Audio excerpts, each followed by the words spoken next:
So next is what? Taxes on consumption or sale of electricity can be levied by whom? Taxes कौन collect करते हैं? Taxes will be collected by whom? Central government or state government? State government. But it is asking about the electricity, right? Sale of electricity. So electricity will be dealt by whom? Central government or state government? State government. So the right answer is only the state legislative assembly. State legislative. Only the central government by National Thermal Power Corporation or none of the above. So the right answer is state legislative. Note the taxes on the consumption of sale of electricity can be levied by the state government. This power is given under entry 53 of the list number 2, second list in the 7th schedule. Earlier that was also under 7th schedule. All these are placed under 7th schedule, and entry numbers are given. Entry number it is 53 now, and second list of the Constitution of India. Therefore, the state legislature has the authority to impose taxes and jurisdiction. However, certain exemptions exist, such as electricity consumed by the government of India or railways. There is exemption to only to the government of India and railways, and the rest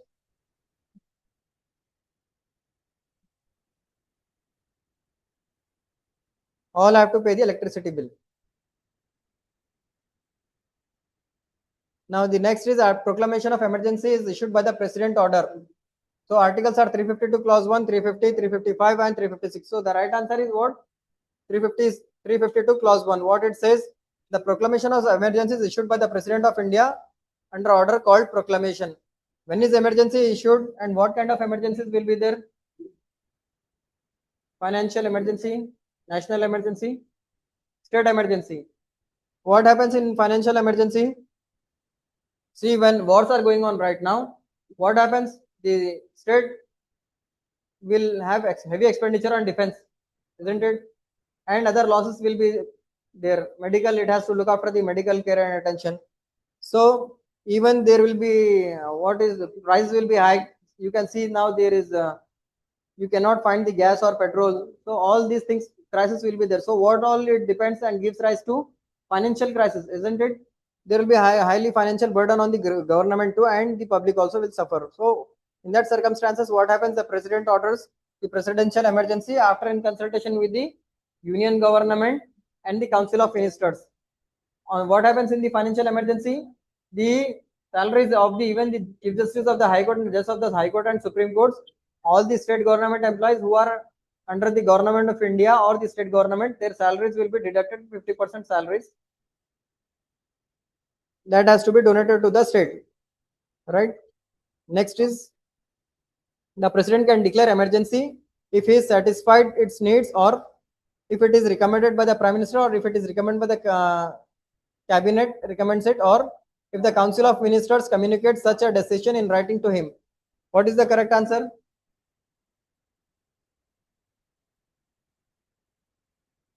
Council of Ministers, as I discussed, it will have a meeting with the Council of Ministers, the Prime Minister, and the Council of Ministers, and after all, they are all satisfied that emergency has to be declared in the state, without which the state cannot be under control. So what happens in what are the other scenarios that the president imposes the president rule or emergency.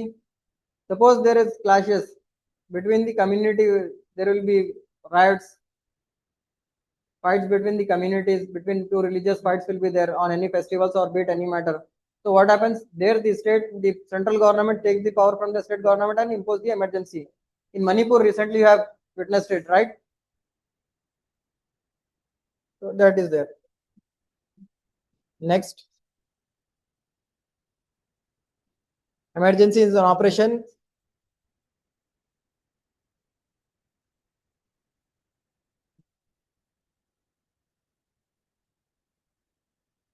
When the emergency is in operation, the term of Lok Sabha can be extended by 5 years, cannot be extended beyond 5 years, can be extended only for a period of 6 months, none of the above.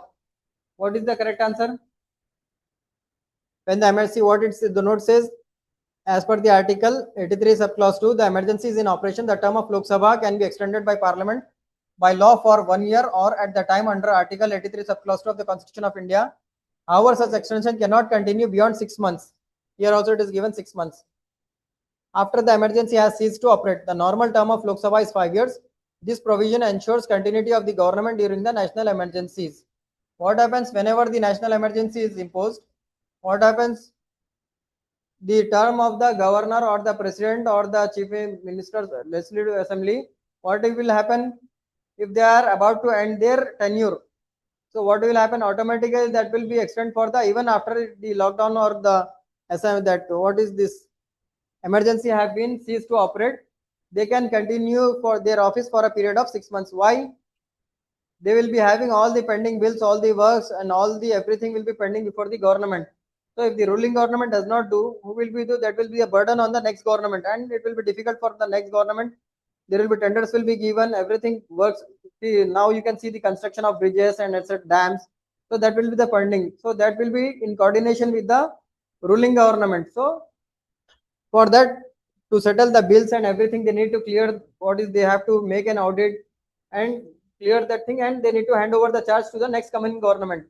And also the election commission has, they need to direct the election commission. Election commission has to also make the preparations for conducting the elections and all, right? Next is financial emergency. As I just explained you financial emergency. Next, that is article pertaining that is under article 360. Financial emergency is declared under article 360 of the Constitution of India. The president may proclaim if it is financial stability or credit of India or any part of its territory. Emergency or financial emergency can be declared in any part of India or throughout the India, right? Just as I have given you example of Manipur, it is a part of India, only to that part and to that extent this emergency was declared by the President of India, and that was being governed by the President of India. The proclamation must be approved by both the houses of Parliament within 2 months. How this we have studied in the above section, above article, above bit, that it will be done after the consultation with the Council of Ministers. So what it further it says in this article 360 is proclamation must be approved by both the houses of Parliament. What are the both the houses of the Parliament? Lok Sabha and Rajya Sabha, right? They have to pass the bill with majority. Both the houses with majority. Lok Sabha has to pass with full majority and Rajya Sabha also. Then the bill will be moved to the Rajya Sabha. Then it will be sent to the President. Within 2 months, once approved, it continues until it is revoked by the President, right?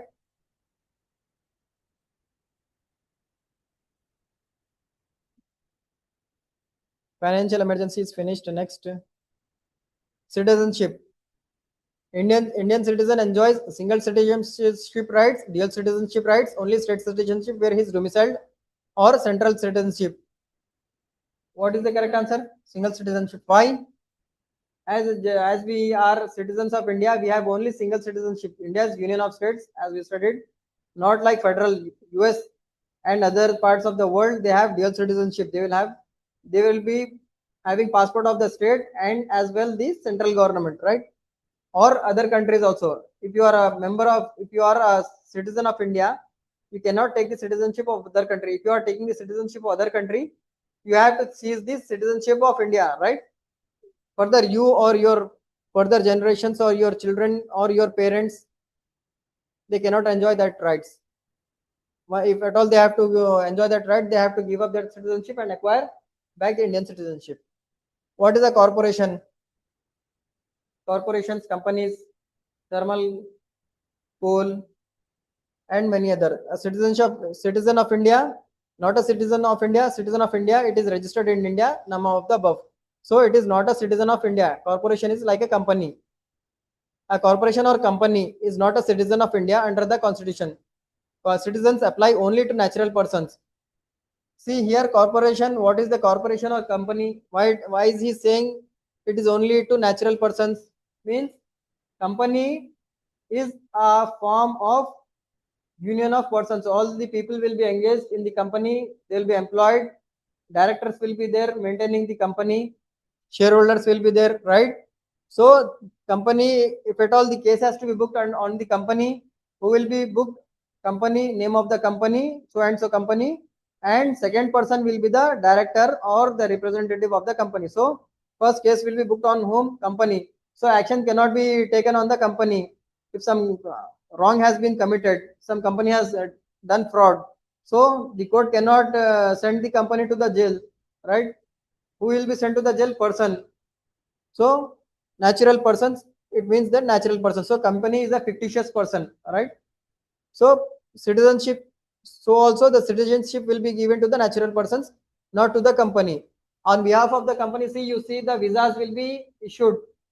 If any of your relatives or family, father or brothers or someone resides in abroad, and when you are intending to go, you apply for the visa, what will be done? They will issue the visa under the company, right? Under the company they are employed and they will issue the visa as your family member of them, right? So that is why, that is what the company is. Likewise, next article.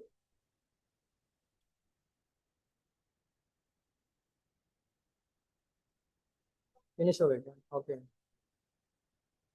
Mohammed, next. ये हो गया next task. Day 3 हो गया ना. Day 2 पढ़ाई थी अपन. इधर तो डे 3 लग रहा. 60 होगा, 60 होगा. अच्छा.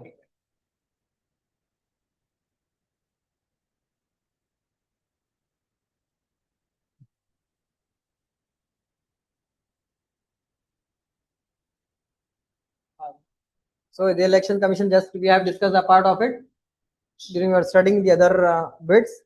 Election Commission of India. Election Commission, you need to know that Election Commission is also a constitutional body, right? Unlike the high courts, Supreme Courts, universities, these are all what? Constitutional bodies. Election Commission is a autonomous body and independent body. Autonomous means independent. You have autonomous colleges, right? Like City College, Ambedkar College, they are what? All Anwarulum College, they are what? All autonomous colleges. So they'll have their own rules.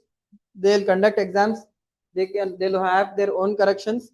Likewise, so Election Commission of India is autonomous body under the central government, ruling under the party control, under President of India's control. So under whose control it is there? Constitution Commission of Election Commission is, as we told, it is independent body.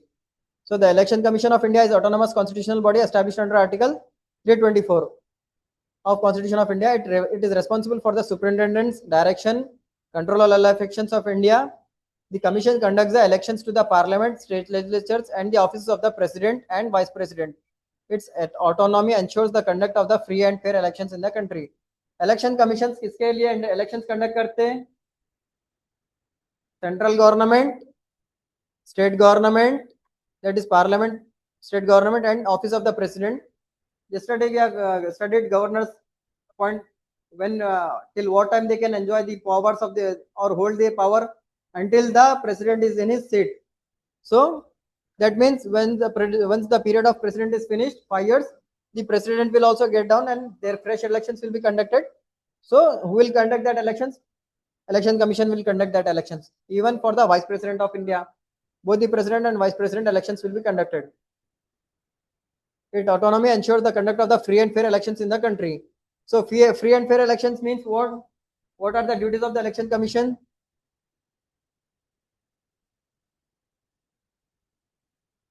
They will see that paramilitary force will be there. You have seen paramilitary force in the elections, right? on the polling booths. So to ensure that no violence is committed or no political party वो rigging होता, मालूम है ना rigging, so that things should not be done. So it is the to conduct and free and fair elections. It is the board duty of the election commission to see that everything is fair and fine, and the citizenship can vote, franchise their vote, right to vote. Now next, elections to the local bodies are conducted by whom? State governor. Finish. This one is finished, right? Next, fundamental rights are dealt in Indian Constitution in the form of article. Which articles? Fundamental rights. कौन से article से कौन से article तक है? 12 to 35, right? So this is what it says. 12 to 35. The other options also given, but you must remember 12 to 35. Part 3 of the Constitution, right? That is part 3 under part 4. Next, part 4 will be there. That is directive principles. 35 to 51. Fundamental rights are dealt in part 3 of the Constitution of India. Article 12 to 35. These provisions guarantee the basic rights of freedoms of the individuals. They protect the citizens against arbitrary actions of the state and ensures equality and liberty. Fundamental rights include rights such as equality, freedom of religion, constitutional remedial rights. Fundamental rights अगर violet हुआ तो आप कहां पर जाते हैं, क्या करते हैं? फंडामेंटल राइट अगर इन्फ्रिंज हुआ तो आपका उसको एनफोर्स करने के लिए courts. To which courts? High court and supreme court. High court under which article? 226. Supreme court 32, right.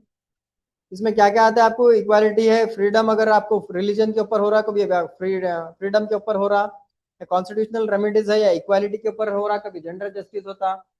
All are equal. What does the constitution says? All are equal before the law. Right to equality. Next it is saying right to equality is available to whom? All persons of India or citizens of India, only to backward classes, only to minorities. इसके लिए है equality, सबके लिए है. The right to equality is available to all the persons under Article 14 of the Constitution of India. It guarantees equality before the law and equal protection of the laws within the territory of India. This right applies to the citizens as well as non-citizens, that is foreigners. However, same related to provisions like Article 15 to 16 applies only to citizens. इसमें क्या बोल रहा है? Fundamental rights में भी जो है, fundamental rights किसके लिए? It will be first to the citizens of the country, not only in India, across the world, wherever the citizens, जो भी वहां के citizens हैं, उनको fundamental rights दिए जाते हैं. Second, किसको आते? fundamental rights are applicable even to the foreigners when they come to India, and when their fundamental rights are violated, all the rights will be there except voting right won't be given to the foreigners. Foreigners cannot write, except that they will have all the rights. So if their rights are also violated, then they can approach which court? Constitutional courts, right? Obviously. So, but particularly in that Article 15 and Article 16 applies to citizens of India, right? Then rights will, if rights are infringed, what it is saying in this is within the territory of India, right? Territory of India के अंदर जितना भी अगर कभी कुछ हुआ तो है, लेकिन laws are beyond the territory also, where if any crime is committed on the ship registered in India or aircraft registered in India, if any crime is committed, so that case will be booked in India, or be it the foreigner or the Indian national, they will be brought to the India having ties with the government that is in good relations with that country, or a friendly relations that we can say like UN, India is part of UN commission are there. So what happens if any terrorist activities or any acts like IT, you have cyber frauds like this. So what will happen? All the UN, the members of the commission, the members of UN, what are all the countries under UN, registered under UN, allies of the UN, they will have all these same laws. They will have a meeting and they'll conduct, the laws will be implemented, laws will be framed, and accordingly what steps has to be taken if for present, and what steps has to be taken in future if some similar crime or similar incidents happen, that thing will be done, right? Next, what? Article 66, the fundamental right to property is repealed by the Constitution 44th Amendment. This also I told you yesterday, right? Right to property was fundamental right and it is deleted. So this is what fundamental right was, 44th Amendment, it is deleted. The fundamental rights to right to property was repealed by the Constitution 44th Amendment 1978.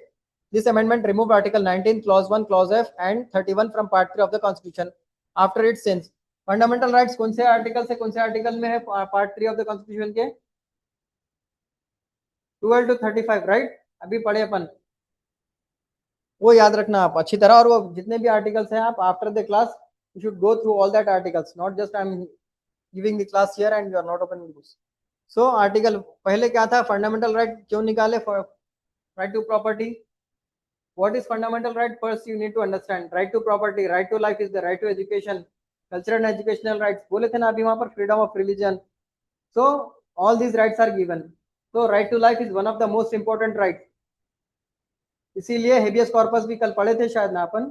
Habeas corpus भी अगर police आपको detain करती, illegal custody में रखे, तो भी जो है आप अगर कोर्ट में आपके you are approaching the court of law with advocate or your counsel or lawyer of your choice, and the court is satisfied that really that person has been detained illegally by the police, and what does the court do? Court will release the person immediately, right?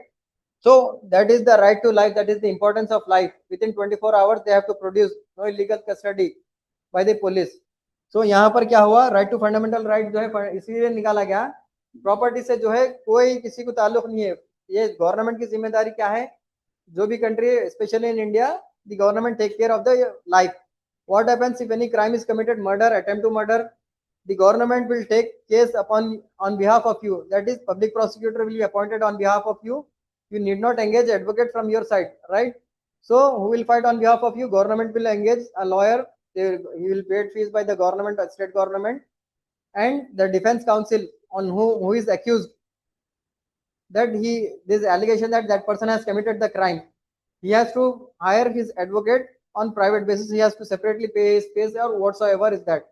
So when it comes to the matter of private property is there, so government has no personal interest in that. So अगर property किसी की कब्जा होती है तो उसमें नुकसान जो है गवर्नमेंट का जो है लाइफ से कुछ भी रिलेशन नहीं है उसका, इसीलिए जो है उसमें उस केस में government won't give you any advocate और pay the fees on behalf of you unless the person is poor. कोई गरीब है, कोई किसी की प्रॉपर्टी है, if some a mother is there, if a soldier is there and he is leaving behind his property and he died in the war in the border, right? His mother is there, he has to, her property is there, some persons has illegally grabbed her property, so where she can go, she is not even having sufficient means or financial assistance, whatever is there, salary on behalf of his that son is that what do you call it, pension is coming on behalf of his husband or son or whatever, so that is adequate for their family. So for fighting the cases and all, years together it takes. So when such thing is there, the government will provide separately, there will be legal aid by the government. If you approach that government will provide you lawyer. So fundamental right is, that is not a fundamental right, but that is legal right, right? Hope you understood till here. Next, double jeopardy. Double jeopardy means what, एक case जो है दो बार नहीं चलाया जा सकता. एक case अगर एक बार डिसाइड हो गया तो जो है सजा एक बार हो जाती, दो बार सजा नहीं दे सकते. एक केस हो गया, मर्डर केस हुआ, कोई चोरी हुई, उसको सजा दे दिए, 3 साल हुई, 7 साल हुई, 10 साल, 20 साल, फिर केस खत्म होने के बाद इसकी जब सजा हो गई फिर बाहर आया तो फिर सजा दियो बोल के नहीं बोल सकते उसको, फिर से केस नहीं चला सकते. Why? Because case has once already done, already concluded, once the trial has been concluded. See, if you see Rangareddy and Hyderabad, ज्यादा डिफरेंस नहीं है. आपको दिलसुख नगर एरिया है, मलकपेट एरिया है, तो पार्टली जो है हैदराबाद में आता, उसका पार्ट जो है रंगारेड्डी डिस्ट्रिक्ट में आता. कोई क्राइम बॉर्डर पे हुआ, मलकपेट में हुआ या दिलसुख नगर में हुआ, सो वो एक दो केसेस और जो है केसेस दो जगह फाइल हुए समझे, सपोज सेम पर्सन के ऊपर, सेम इंसिडेंट के ऊपर, so trial can not be conducted in two courts. Trial cannot be conducted in two courts, Hyderabad and Rangareddy. So what has to happen? Trial has to be conducted. If FIR is booked in two districts also, one, it has to be sent to the one district, and it has to be, cases has to be tried in one court only, right? So after that, once the case is finished in Hyderabad, if it is acquitted or if it is not acquitted, he is punished. So after the case is concluded in Hyderabad, you cannot go to Rangareddy court and say that case was filed and try the case and punish him again. You cannot do that. If it all is done, be it in the civil matter or the criminal matter, you can attach the judgment copy of whatsoever the case has decided, and the same will be filed and the case will be closed over there, right? That is double jeopardy. And punishment, double jeopardy means that no person shall be prosecuted and punished for the same offense more than once, that is twice or more. The protection is provided under Article 20 sub clause 2 of the Constitution of India. It prevents a person from being tried or punished again for the same crime after conviction. The principle is based on the maxim nemo debet vexari, meaning no one shall be punished twice for the same offense. Right? Hope you understood. Next, 67.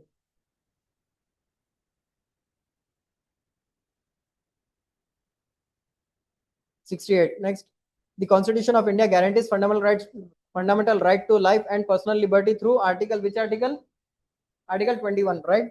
Article 22 is also there, Article 19 is there, Article 20 is there. So Article 21, the Constitution of India guarantees fundamental rights and right to life and personal liberty through Article 21. It provides that no person shall be deprived of his life or personal liberty except according to the procedure established by law. What does it mean? Yesterday we have studied writ of what habeas corpus. It is relating to that only. Article 21. Article 21 में चाहता writ of habeas corpus इससे related है. Unless established by the procedure of law means what? Police, if there is any allegation on a person, police can arrest him, but after his arrest within 24 he has to produce before the magistrate, judicial magistrate, right? That is what the procedure established by law it says. CRPC है उसमें procedure रहता है कैसा arrest करना क्या करना. So as per that procedure they has to carry on their duty. It is the right included in part 3 of the fundamental rights. Part 3 में क्या है पूरे fundamental rights आपको, right? कौन से कहां से कहां तक है part 3 में articles? 12 to 36. 12 to 36. Constitution protects every personal right against an arbitrary actions of the state. State का मतलब against arbitrary actions of the state मतलब state कौन है यहाँ? पुलिस रहती है यहाँ पर जनरली. 70 में ये अच्छी बात है.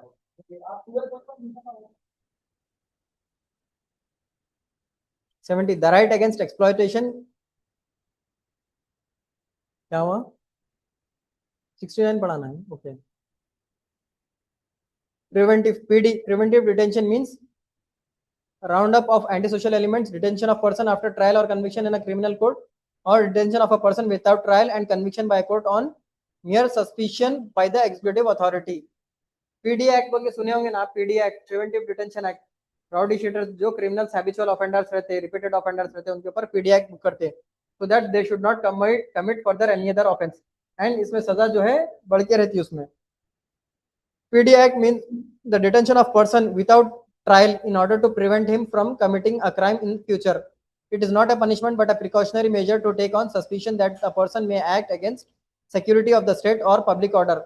What happens here? A person is out, he commits a crime, he is out, again he commits a crime, again he is out, again he commits. So likewise, if he is released on bail, he'll come out and he'll do the crime. So for that, the government, what does it do? To see, there are 4 theories of law: retributive theory, preventive theory, deterrent theory. So these 4 kinds of theories are there. One among them it is detention theory. So if a person, what is the concept is, the conception is that ये समझ जाता कि अगर person अंदर jail में रहा तो जो है क्राइम नहीं होता. तो क्राइम नहीं हुआ तो क्या होता? किसी को बाहर निकला, किसी को परेशान करता, किसी को नुकसान पहुंच जाता. तो उसके लिए गवर्नमेंट की ड्यूटी क्या है? To protect your fundamental rights. Fundamental rights के लिए एक के लिए जो है कई लोगों को नुकसान नहीं कर सकते. उसके लिए जो है एक पर्सन को अंदर डालना, that is not wrong, right? Without trial he will be put in the jail. कभी भी कई लड़ाई झगड़ा होता, कोई फेस्टिवल्स आते, तो वहां पर जो है इम्कान रहता कि जो है कोई एरियाज रहते, कोई डिस्ट्रिक्ट रहते, वहां पर जो है कंटिन्यूसली ये झगड़े वो ये होते रहते. तो उसमें जो है सर्टन पर्सन को जो है उससे पहले कुछ ऐसा होने का रहा तो प्रिवेंटिव डिटेंशन करते हैं. Next is article right against exploitation is contained under Article 23 Clause 1, right? The note what it says that right against exploitation is contained under Article 23 of the and 24 of the Constitution of India. Article 23 prohibits human trafficking and forced labor. What is human trafficking? आदमियों को जो है पकड़ लेते, पकड़ के क्या करते हैं? लेबर फैक्ट्रीज में, इंडस्ट्रीज में लेके आके फोर्स लेबर काम कराते, कोई वेजेस नहीं देते, वो करते.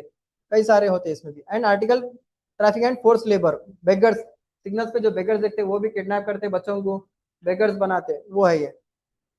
Prohibits the employment of children below 14 years in factories, mines or hazardous places. Mines क्या है? Mines, coal mines है, other mines है, और hazardous places, factories है, industries है, iron ore industries है, वहां पर जो है उसमें नहीं करता. These provisions protect individuals from various forms of exploitation, right?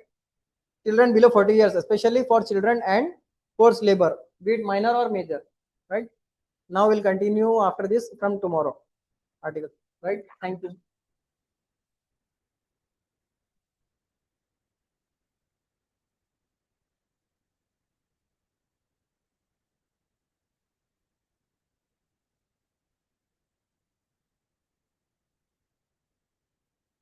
Assalamu alaikum everyone here. How are you all?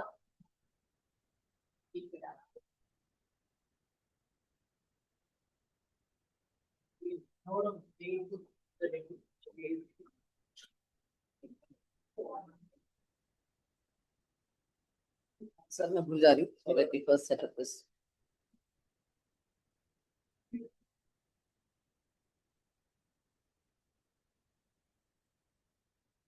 इससे अच्छा तो मैं हाथ में ही पकड़ लेती, इतना छोटा है.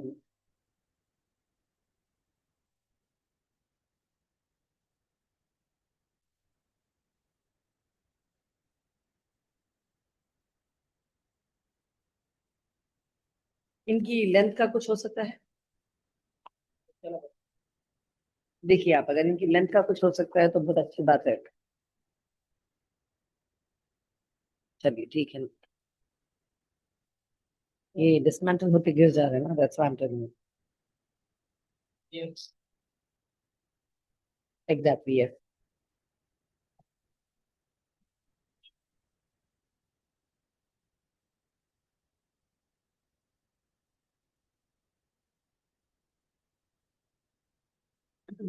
See, before starting, I'll let you know that because my throat is little disturbed. तो अगर किसी को पीछे आवाज नहीं आ रही है, my sound is not reaching you all, please let me know. ठीक है. थोड़ा सा एक 1 week इंशाल्लाह I'll get healed soon. एक दिन पेशरी क्लासेस से बात ही नहीं निकल रही थी. वो तो थैंक्स टू मोहम्मद के उन्होंने अरेंज किया मेरा treatment. I could speak out this much at least. Okay. तो देखिए कल आप लोग या जिनको भी उर्दू की प्रॉब्लम हो रही है वो मुझे बोले प्लीज. अगर मतलब इंग्लिश में पूरा नहीं समझ में आ रहा मैम, वैसे भी I am going to start from today onward that I will even explain question both way like in English as well as. ठीक है. देखिए first question let's start. Shall we begin the class now everybody. चलिए बिस्मिल्लाह. Now the 31st question here for you. The easternmost longitude of India is approximate. पहले तो देखिए longitudes are the imaginary lines. Okay. The standing imaginary lines. Okay, and the sleeping lines of that will be the other latitude. We will discuss that also when it will come. Longitude, the most easternmost of our country, India. Okay. Now, what is that? We are having option 68. Let me explain in Urdu also. The easternmost मतलब मशरिकी जो आपका यहाँ पर है तुला बलद. Okay, तुला बलद is nothing but the longitude. Okay, make sure. तो ये वाला सबसे ईस्टर्न मोस्ट हमारे इंडिया का कौन सा है, ये क्वेश्चन है. Now 68 degree east, 77 degree east, 97 degree east and 88 degree east. इनका सबसे correct answer is 97 degree east. Exactly. अब इसका कहां पर ये बेसिक्स पढ़ लेंगे थोड़ा. Eastern most longitude of a place is the farthest point. Farthest mean सबसे दूर का पार्ट और सबसे इंडिया का the last touching point towards eastern side. जो ईस्ट से ओके मशरिकी एरिया से जो सबसे आखिरी लैटिट्यूड हमारे कंट्री में इमेजिनरी लाइन है, ईस्टर्न मोस्ट लाइन. ओके. उसको हम मेजर करके देखें तो वो हमारा 97 डिग्री 25 इंच ईस्ट है. Okay. We are talking about eastern longitude. Next, which river is known as sorrow of Bihar. देखिए ऑप्शन में गंगा है, कोसी है, दामोदर है, सन है. Correct answer is Kosi. I will explain you in Urdu also.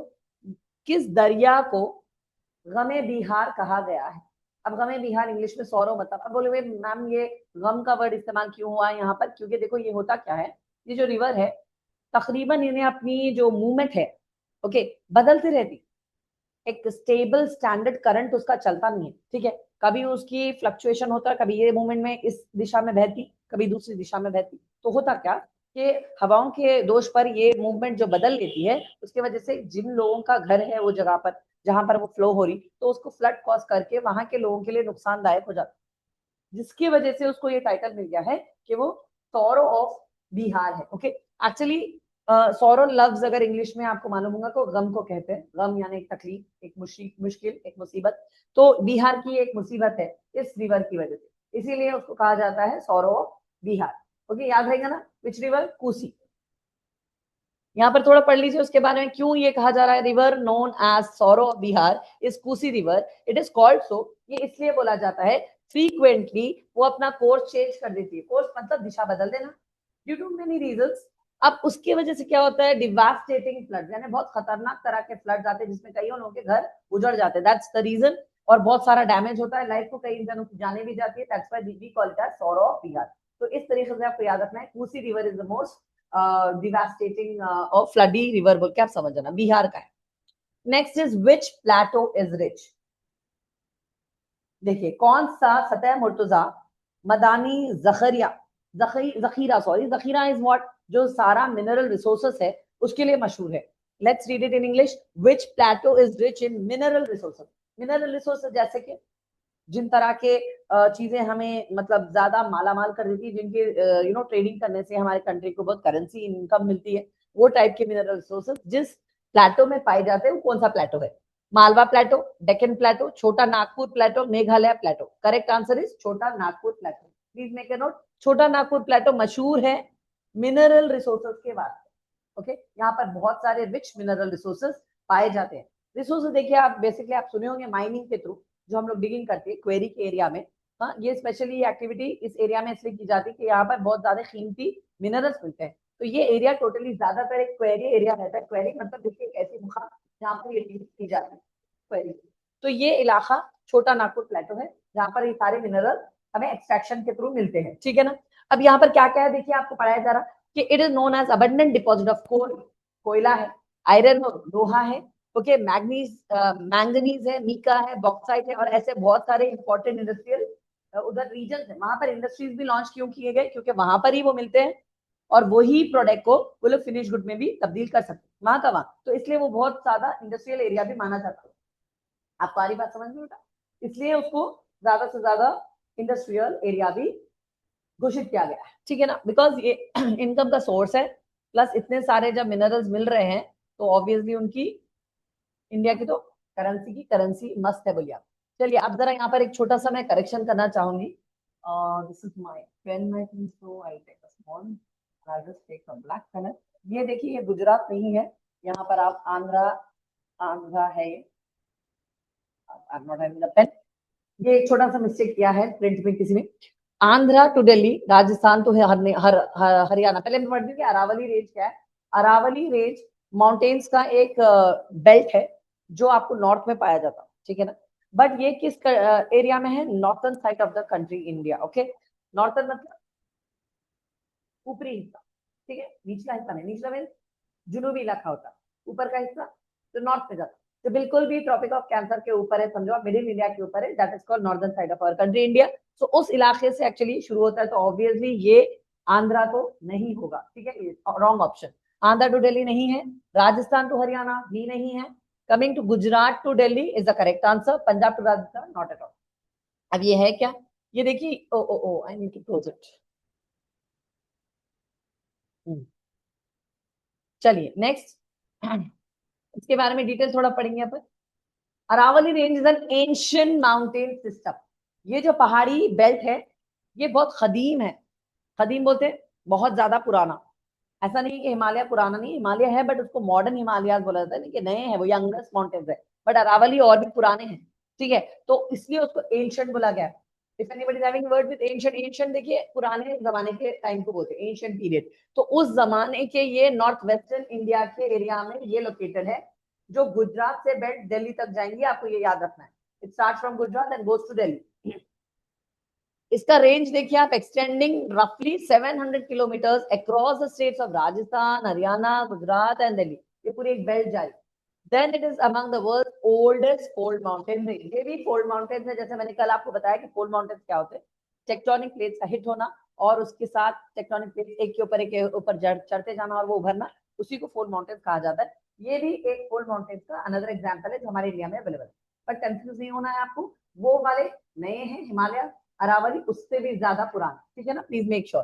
अगर आपको कंफ्यूजन में डालेंगे कोई क्वेश्चन आ सकता है कि is which among the mountains of the country nation of India is the oldest one, तो हिमालय ऑप्शन है, अरावली ऑप्शन है, बहुत सारे और भी दे सकते हो लोग। तो in that you have to take Aravalli. ठीक है, अरावली एंशिएंट माउंटेन और वो फोल्ड माउंटेन्स में भी आते हैं। ठीक है, both the things same for both of them. Next, ये वाइटल रोल प्ले कर रहे हैं किसमें? Regional climate, ecology and ground water system में हेल्प करने के लिए ये हमारे माउंटेन्स काम आने वाले हैं। ठीक है ना। इसकी जो पीक है यहाँ पर देख लीजिए, आपको दिए गए हैं 1722 मीटर हाइट पर है इसकी शिखर, और 2.5 बिलियन ईयर्स एगो इसकी एज है। समझ में आ रहा कितना पुराना है अरावली रेंज? इस बात को यहाँ पे नोट किया जाना। Let's go to the next question. The largest brackish water lagoon in India. इस क्वेश्चन को हम समझेंगे। ब्रैकिश,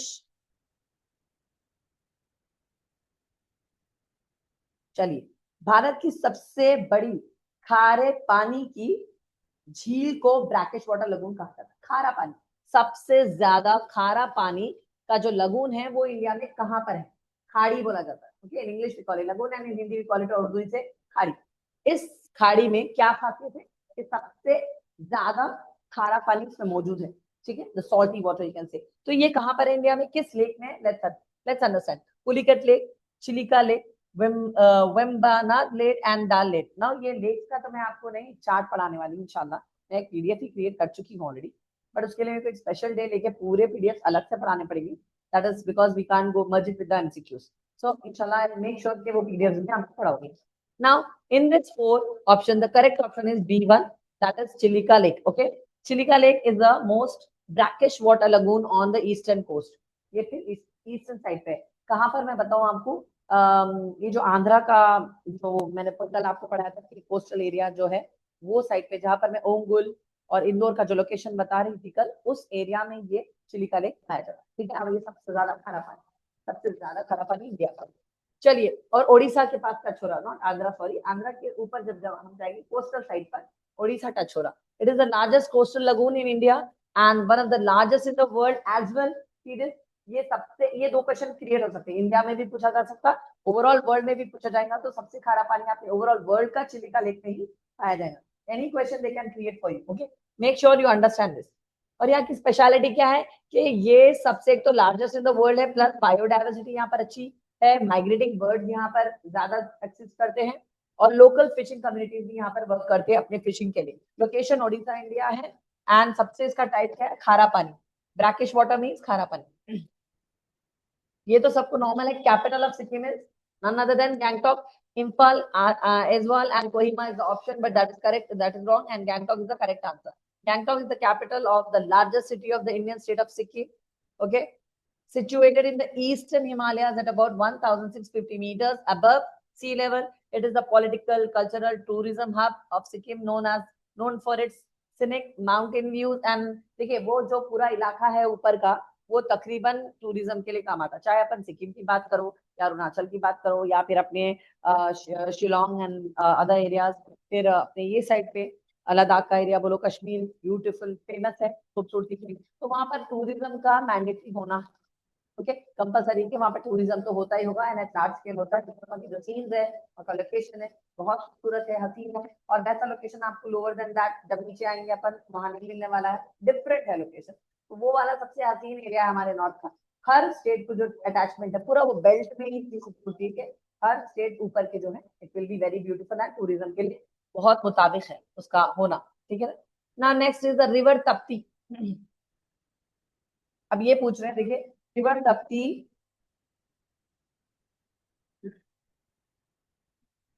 चलिए, the river Tapti flows between which ranges. अब आप लोग कंफ्यूज हो जाएंगे, मैम रेंजेस क्या है? रेंजेस की बात हो रही, मतलब माउंटेन्स की बात हो रही।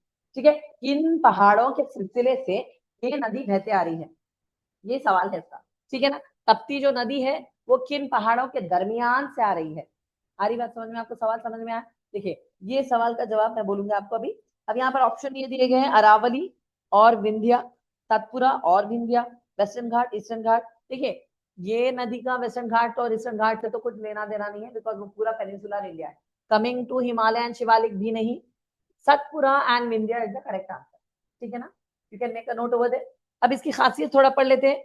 Satpura range is a mountain range in the central India that runs east-west through the states of Madhya Pradesh and Maharashtra.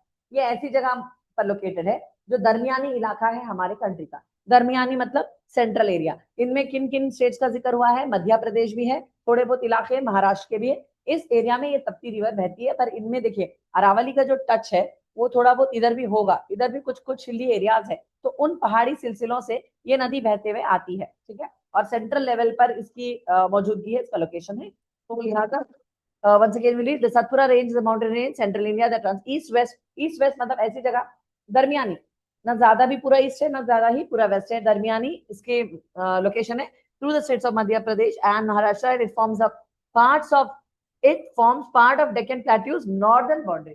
हमारे जस्ट अभी हमारा प्लेटो शुरू हो रहा है उस मुकाम पर है ये, ठीक है। नहीं नहीं, प्लेट्यू देखो कैसा है, ये फ्लैट सरफेस नहीं है, प्लेन फ्लैट सरफेस। प्लेट्यू कैसा रीजन है, देखिए पहाड़ बिल्कुल भी ऐसा ऊंचा रहता है और पोखी रहता है, ठीक है। प्लेट्यू ऐसा नहीं रहता, प्लेट्यू ऊंचा जगह रहती है बट उसकी जो ऊपरी सतह है वो फ्लैट होती है।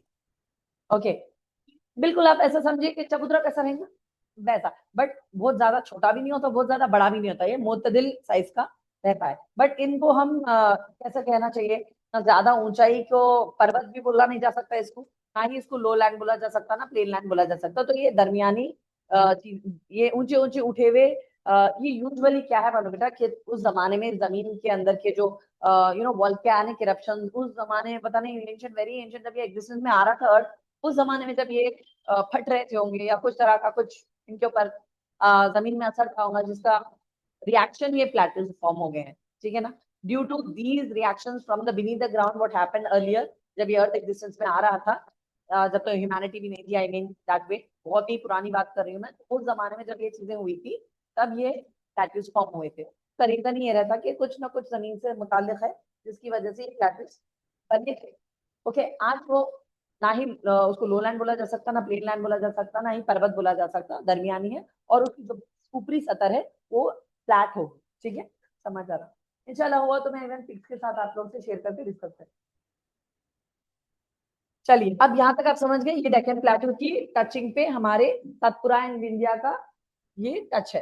Let's once again revise this, the river Tapti flows between Satpura and Vindhya.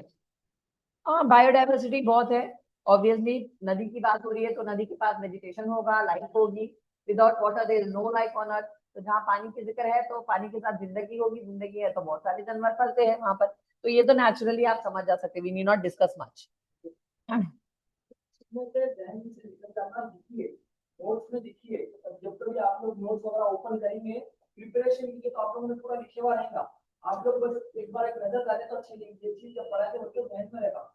लिखिए बस, सुनने से यहाँ से सुनने यहाँ से निकल जाओ, ठीक है। लिखिए पूरे जन मैम, नोट्स वगैरह श्योर श्योर। चलिए, भारत, अब मैं इंग्लिश में पहले पढ़ूंगी। Which is the southern most point of India. कई जनों के दिमाग में कन्याकुमारी आ जाता, मैम हमको तो यही मालूम था कि कन्याकुमारी है। देखिए, इंडिया में 28 स्टेट्स है और यूनियन टेरिटरीज भी है, तो according to the total land area what India has, उस हिसाब से हमको अंडमान एंड निकोबार को उसके अंदर इंक्लूसिव करना है, मतलब उसके अंदर वो लाना है, उसके अंदर लाना है। तो एक्चुअली यहाँ लिखे जाएगा कन्याकुमारी क्योंकि वो सदर्न टिप है, बट एक्चुअल जो सदर्न मोस्ट टिप है वो इंदिरा पॉइंट है। Please try to understand, Bharat की सबसे जुनूबी नुक्ता अगर पूछा जाएगा, southernmost point of our country India, you have to take Indira point. Take this, आप कन्याकुमारी नहीं टिक करेंगे। कई बच्चों के दिमाग में ऐसा रहता है, अक्सर गाने में गाते रहते कश्मीर से कन्याकुमारी, तो वो गाने की याद में देते बच्चे जाके, गलत है वो, ठीक है ना। प्लीज मेक श्योर कि आप इंदिरा पॉइंट को मार्क करके आएंगे। हाँ, अगर ये पूछा जाए कि exceptionally leaving the islands only within the state which is the most southern tip, then it is Kanyakumari. Yes, please come. Then it is Kanyakumari. अगर उन्होंने कहा कि within leaving the union territories and the islands, what is the tip, southernmost tip of India, then you can say Kanyakumari. But inclusive all the area of our country India, territorial regions, both the states and the union territory, you have to go with Indira Point. बात आई समझ में? It's not that कि Indira point उस level में नहीं है, end of Andaman and Nicobar के पास है, तो that's what we have to say Indira point. यहाँ पर लिखा है देखो, great Nicobar island and Andaman के एरिया में ये इंदिरा पॉइंट लोकेटेड है। अगर अभी आपको पूछे कि इंदिरा पॉइंट कहाँ पर है, तो आपको बोलने के लिए ये भी ऑप्शन, ये भी पूछा जा सकता है। MCQs are an number of MCQs बन सकते हैं ना। बोलिए आप क्वेश्चन, व्हाट हैपेंड, पॉइंट जो होता है यानी कि वो जो लास्ट सतह होती, last edge of our country India, southernmost कौन सा है वो पूछ रहे हो लोग। आप समझे, मैप है तो सबसे नीचे की पॉइंट, महासागर का जो पॉइंट है नीचे, तमिलनाडु एंड केरला जहाँ ज्वाइंट होते था, नीचे टिप लास्ट मोस्ट जहाँ पर बे है, बीच है हमारा जो टच हो रहा, महासागर बोलते हैं उसको, 3 सागर आपस में आके, तो वो एक्चुअली में हमारे इंडिया के मैप के हिसाब से वो है, बट हमारा इंडिया की territory with in that area नहीं है, उससे भी बियॉन्ड है, अंडमान एंड निकोबार इंक्लूसिव है हमारे इंडिया में। तो अंडमान एंड निकोबार और नीचे के हिस्से में जाते हैं, वहां की जो पॉइंट है वो पूरे ओवरऑल इंडिया की सबसे सदर्न मोस्ट पॉइंट मानी जाएंगी, ठीक है ना। कंफ्यूज करने आपको क्वेश्चन क्रिएट होंगे कि इंडिया की सबसे सदर्न मोस्ट को आपको इंदिरा पॉइंट मार्क करना है, because they all come into India, UTs also come into India. Okay, all the islands come into India. So that's why we will consider that point as a southernmost. Okay ना? Confusion? हाँ, exception में जब हम लोग बोलेंगे खाली leaving the islands, what is the southern most tip of India, leaving, excluding the islands, what is the southern tip, then you have to say Kanyakumari. Okay, अगर question ऐसा है तो प्लीज क्वेश्चन का पढ़ना बहुत इंपॉर्टेंट है, question carefully पढ़ना। अगर खाली बोला जा रहा है कि India southernmost tip, then Indira point is the correct answer. Okay, क्योंकि इंडिया में सब आ जाता, अगर उन लोग एक्सेप्ट एग्जेम्प्टिंग द यूटीज बोल रहे हैं, आइलैंड्स बोल रहे हैं, तो आपको कन्याकुमारी टिक करना है, ठीक है। ये भी है, देखिए एमसीक्यूज कई तरह के बन के आते हैं, आपको कंफ्यूजन होगा, आई नो दैट, तो आपको बहुत केयरफुली क्वेश्चन पढ़ना है, समझना है, देन आंसर करना है। India, the Indian desert receive rainfall of less than, अब यहाँ पर देखिए रेनफॉल का क्वेश्चन आया, यानी कि भारत के डेजर्ट में कितना बारिश होती है, इसकी आपको मेजरमेंट बताओ बोले, ठीक है। Options are 100 centimetre, 50 centimetre, 25 centimetre, 10 centimetre, तो the correct answer is 25 centimetre. देखिए आप एक 100% की बात करेंगे तो ऑब्वियसली पूरा ही ड्राई तो नहीं होगा 100%, तो लॉजिकली आपका माइंड खुद आपसे बात करेगा कि भाई सबसे कम मात्रा पूछी जा रही है, तो सबसे कम अगर हम परसेंटेज से भी देखेंगे, ओके 10 है, but it is not that कि 10 है, 25% हमारे पास डेजर्ट में बारिश होती है, ठीक है। तो वही पूछ रहे हैं आपसे, the Indian desert receive rainfall of less than what, less than 25 मतलब कम में ही आ रहा है, ठीक है। सो द क्वार्टर पार्ट आप दिमाग में रख लीजिए तो आपको याद रहेगा। Now this is mostly located in Thar Desert, as I have already taught you yesterday कि Thar Desert एक ऐसी गर्म इलाका है, ठीक है ना। तो ये डेजर्ट का जिक्र आप समझ जाना कि the most famous desert in the country is Thar only. Already we have read that yesterday. Now which state has the highest population? देखिए ये बड़ी बात है, हमारे लोग क्या परेशान हो जाते हैं इंडियन स्पेशली, जब भी द लार्जेस्ट स्टेट और द बड़ा स्टेट कौन सा है बोलते कि उत्तर प्रदेश मुंह से निकल जाता, it is wrong, Uttar Pradesh नहीं है, कल हमने पढ़ा था राजस्थान। बट अब जब हम बात पॉपुलेशन की जब करेंगे, ज्यादा से ज्यादा जनता किधर है, तो वो हमारे उत्तर प्रदेश में, ज्यादा से ज्यादा भारत की जनता उत्तर प्रदेश में है। I just got to know today somewhere 28 crore हमारी उत्तर प्रदेश में population. Anyhow, I have prepared that PDF, आप लोगों को मोहम्मद दे देंगे, okay. So in that basics है, उसके अंदर पॉपुलेशन स्ट्रेंथ हर स्टेट की अलग अलग दी गई है, तो 28 करोड़ पॉपुलेशन हमारी खाली उत्तर प्रदेश से हमारी कंट्री में है, तो इसीलिए उसको सबसे हाईएस्ट पॉपुलेटेड स्टेट कहा जाता है, ठीक है ना। पॉपुलेटेड मतलब जितनी ज्यादा जनसंख्या है, यानी जितने ज्यादा इंसान है, उसकी स्ट्रेंथ ज्यादा किस स्टेट में, वो बात हो रही है यहाँ पे, आप समझ रहे हैं ना। पॉपुलेशन मतलब क्या है कि जितने लोग हैं, ज्यादा लोग है ना, पॉपुलेटेड एरिया, जहां पर ज्यादा जमीन है, एरिया वाइज बड़ा होना लार्जेस्ट कहलाएगा। प्लीज ये बात को पॉइंट दिमाग में रखिए, जहां सरफेस एरिया की बात हो रही है, जमीन की बात हो रही है कि जमीन किसकी ज्यादा है, तो वो राजस्थान। बट अगर किसकी जनता ज्यादा है, यानी जिनके अंदर लोग ज्यादा रहते हैं, जिन स्टेट्स के अंदर, उनको बोलते हैं पॉपुलेटेड स्टेट्स, तो उनमें से सबसे ज्यादा पॉपुलेटेड हमारा उत्तर प्रदेश है, और जिनकी आप एक फिगर लगा रहे हो 28 करोड़ की मैक्सिमम पॉपुलेशन। चलिए यहाँ पर आपको तो मालूम है यहाँ के पहले तो लखनऊ मिजाज है, लखनऊ का खाना, लखनऊ के पता नहीं मुगलों का राज, वो सब तो हिस्ट्री में आपको इंशाल्लाह मैं पढ़ाऊंगी, तो आपको तो मालूम बहुत फेमस है तकरीबन वहाँ के लाइफस्टाइल, वहाँ के कल्चर, वहाँ की उर्दू, वहाँ का लिविंग स्टैंडर्ड, वहाँ के गजल, वहाँ के गीत, वहाँ का एटमोस्फियर, तो as may be you have heard about it और not, I don't know, but it is very historical and heritage बहुत ज्यादा अच्छा है, कल्चरल हेरिटेज के लिए मशहूर है। Please comment. पॉपुलर स्टेट है, सेंट्रल रोल प्ले करता है इकोनॉमी के लिए, ओके। सेंट्रल रोल मतलब सबसे ज्यादा इकोनॉमी इंडिया की इसके ऊपर डिपेंडेंट है, इस स्टेट के अंदर ज्यादा से ज्यादा इनकम होती है। रिलीजियसली ऑल्सो वहां पर बहुत ज्यादा लिटिगेशन होते हैं, आपको मालूम होगा कि उत्तर प्रदेश, लखनऊ, दिल्ली, इस एरियाज में। हाँ, but one more important thing, highly polluted भी है, ज्यादा से ज्यादा मैक्सिमम पॉल्यूशन भी वहां पर, क्योंकि जनता ज्यादा रहेंगी तो पॉल्यूशन तो ऑटोमेटिक है, तो that's very one of the important point here. चलिए, इसका कैपिटल सिटी देखिए उत्तर प्रदेश का लखनऊ है। लार्जेस्ट सिटी उस एरिया में जैसे वहां पर हैदराबाद है, वैसा वहां पर कानपुर है। चलिए ना, अब आपको ये बारे में मालूम करना चाहिए कि विच पास कनेक्ट श्रीनगर एंड ले। विच, चलिए इसको देखिए आप, कौन सा दार दार बोलते हैं। अब आप लोगों को मालूम है या नहीं मालूम कि इंडिया में बहुत सारे पासेस भी है। पासेस क्या है, जहां से हम निकल के ऐसे पासेस स्पेशली नॉर्दर्न साइड में बहुत है।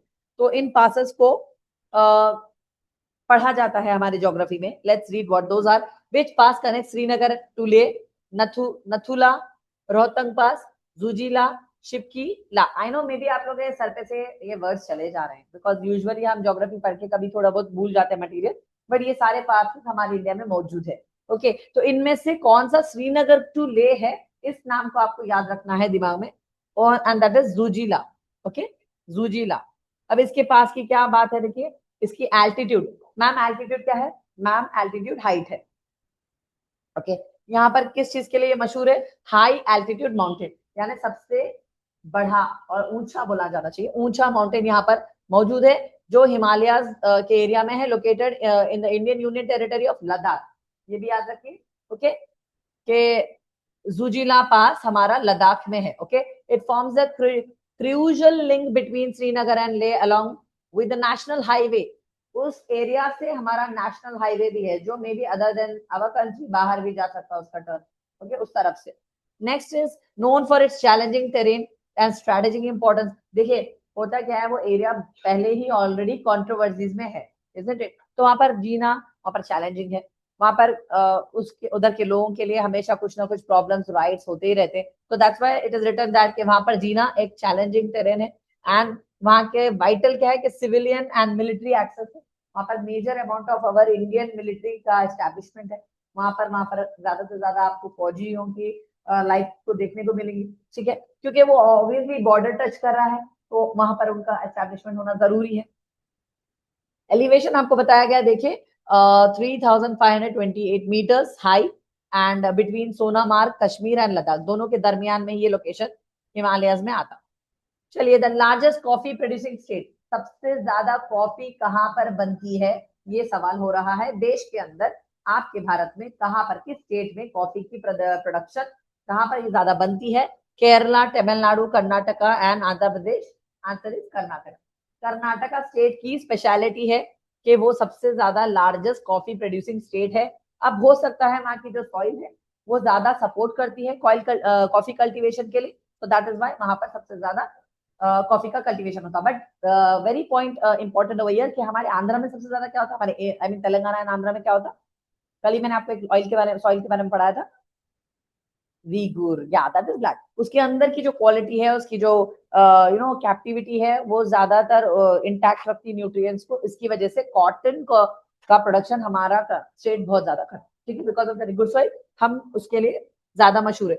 It accounts for the majority of India's coffee production. Imagine, सारे देश की दारोमदार कॉफी पीना जिसको पसंद है, वो अपने लिए कर्नाटका में एक छोटा मोटा फार्म हाउस बना ले। ठीक है ना? चलिए, इंशाल्लाह। चलिए, Indira Gandhi canal is in which state? Rajasthan. Okay, location थोड़ा याद रखना पड़ेगा बच्चों। The Indira Gandhi canal is in Rajasthan. It was constructed to bring water from Sutlej river and Beas river. वहां पर आप देखेंगे ऊपर, देखो इंडस का जो रोल है, ओके, इंडस की ये ट्रिब्यूटरीज है, वो ऊपर से जो नीचे आ रहे हैं। थोड़ा आपको मालूम होगा कि इंडस हमारे कंट्री का भी है और पाकिस्तान में भी फ्लो होता, बट इसके थोड़े बहुत जो रिवर्स इस तरफ के हैं, उनमें से ये सारे रिवर्स हैं। ठीक है, तो इनके पास ये कैनाल बनाया गया था। ठीक है, ताकि उसका पानी हमारे इरिगेशन के वास्ते आया जाए वहां से। ओके, ऊपर के साइड से मैं आपको इंशाल्लाह आपको रिवर्स पूरा पढ़ाऊंगी इंशाल्लाह। देखिए, तो ये Indira Gandhi canal is in Rajasthan. It was constructed to bring water from the Sutlej river, ऊपर से, ताकि हमारे राजस्थान के एरिया में इरिगेशन की प्रोबेबिलिटी हो जाए। ठीक है, गुंजाइश। ओके, आप समझ रहे ना मेरी लैंग्वेज? हाँ, माना जाता है।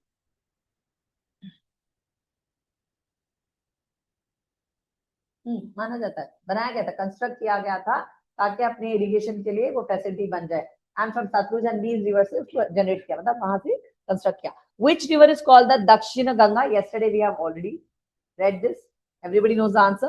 Godavari is the correct answer. जैसे I explained you, हिंदुओं के माइथोलॉजी में वो भी उनकी गंगा है, वो बड़ी गंगा है और ये छोटी गंगा है, और वो नॉर्थ की गंगा है, ये साउथ की गंगा है. तो साउथ मीन्स दक्षिण, हिंदी लफ्ज में दक्षिण बोला जाता है साउथ को. तो जैसे आपको दक्षिण सुनने आए तो आप प्लीज गोदावरी पे टिक कर देना, ठीक है ना. अब वैसे तो यूजुअली टीचर्स ना निमोनिक्स देते गोद में बोले तो आप समझ जाना कि ये साउथ. Okay, Godavari River, याद रख लेना. The river called Dakshin Ganga, South Ganga in Maharashtra is the Godavari River. It is earned this name because of the largest, most sacred river in the southern India. देखिए, उनकी गंगा तो north में है, no doubt, जो कि sacred है. Sacred मतलब बहुत पवित्र, बहुत ज्यादा रिलीजियस, पायस माना जाता है उन लोगों के पास. तो वही सैक्रेटिज्म इन लोगों ने इनको भी दिया है. गोदावरी को भी मानते हैं, बट क्योंकि गोदावरी नीचे साउथ में आती है, इसलिए उसको दक्षिण गंगा कह दिया. इन लोगों ने कहा कि भाई वो भी गंगा है, ये भी गंगा है. गोदावरी को भी गंगा नाम दिया है, बट क्या कह दिया, वो उत्तरी गंगा, ये दक्षिणी गंगा. उत्तरी मीन्स मतलब ऊपर के तरफ, नीचे की सदन की, तो सदन गंगा गोदावरी. दोनों के लिए, उन लोग के लिए तो वो गंगा ही है.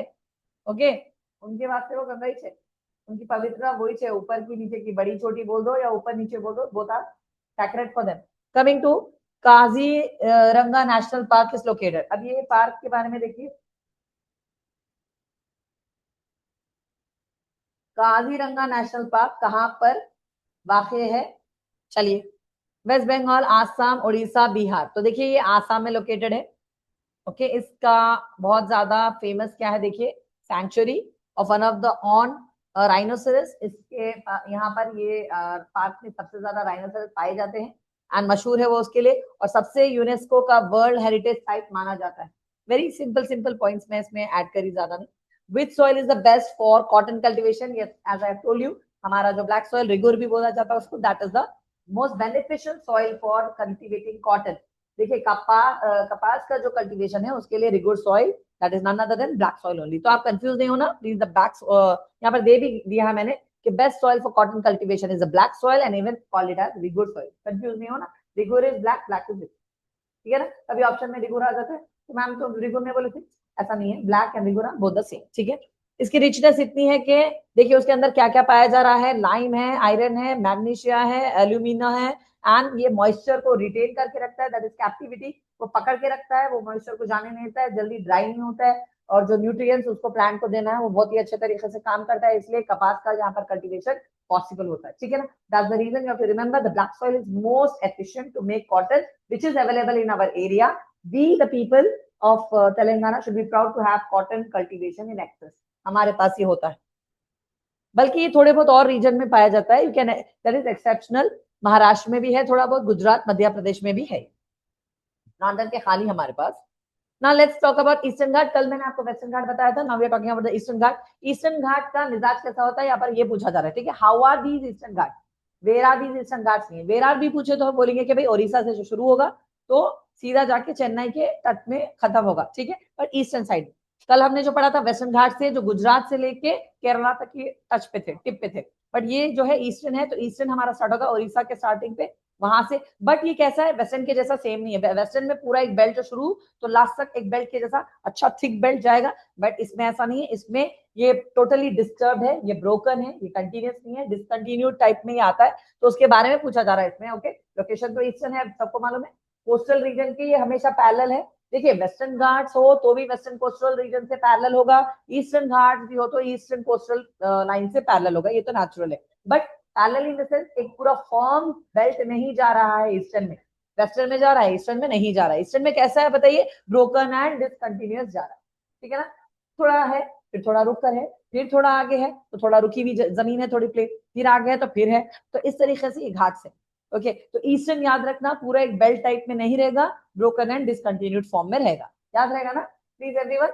चलिए नेक्स्ट इसके बारे में थोड़ा ब्रीफ करेंगे. Eastern Ghats are discontinuous range of mountains along the eastern coast of India running through Odisha, Andhra Pradesh, Telangana, Tamil Nadu. Got it? चलिए नेक्स्ट क्या है, देखिए ये उसके बारे में अभी जो मैंने बात बताई वही बोल रहा है. Let's read it. Unlike the western Ghat they are not continuous chain.